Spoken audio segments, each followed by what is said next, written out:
Τι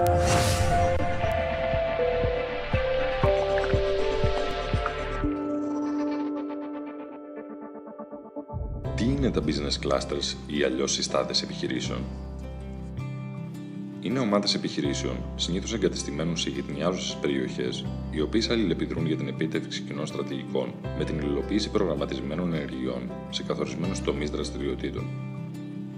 Οι συμμετέχουσες επιχειρήσεις αποτελούν τις επιχειρήσεις κορμού, ενώ παράλληλα συμμετέχουν υποστηρικτικές επιχειρήσεις και φορείς, όπως επαγγελματικά επιμελητήρια, τεχνολογικά ιδρύματα και πανεπιστήμια, κυβερνητικοί οργανισμοί, χρηματοδοτικοί φορείς και άλλοι, οι οποίοι παρέχουν υπηρεσίες οριζόντιου χαρακτήρα προς τους εταίρους της συστάδας. Βασικό χαρακτηριστικό ενός κλάστερ είναι η ισότητα των μελών που την απαρτίζουν, η εταιρικότητα και η βιωσιμότητα του εγχειρήματος.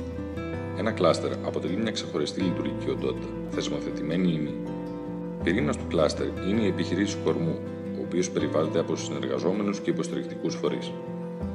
Στόχοι του κλάστερ είναι η επίτευξη οικονομιών κλίμακας, κοινές προμήθειες, logistics, η πρόσβαση σε πόρους χρηματοδότησης, όπως αγορές κεφαλαίων και επενδυτικά προγράμματα, η άμεση και έγκαιρη πληροφόρηση και γενικότερα η ανάληψη πρωτοβουλειών για τη μείωση του κόστους παραγωγής και η βελτίωση της λειτουργίας.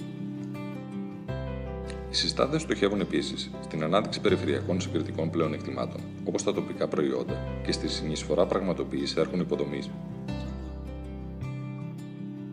Με τη συμμετοχή του Πανεπιστημίου σε ένα κλάστερ, επιτυγχάνεται συνεργασία με τον επιχειρηματικό τομέα, κοινή χρηματοδότηση, συνδιοργάνωση δράσεων και πολλά ωφέλη για φοιτητές. Το μοντέλο των κλάστερ λειτουργεί ήδη επιτυχώς σε μεγάλες ευρωπαϊκές χώρες, καθώς και στην Ελλάδα. Όραμα αποτελεί η δημιουργία κλάστερ εταιρειών πληροφορικής της περιφέρειας Υπήρου, το Epirus Innovation Cluster. Η συνεργασία αποτελεί το δρόμο που οδηγεί στην καινοτομία.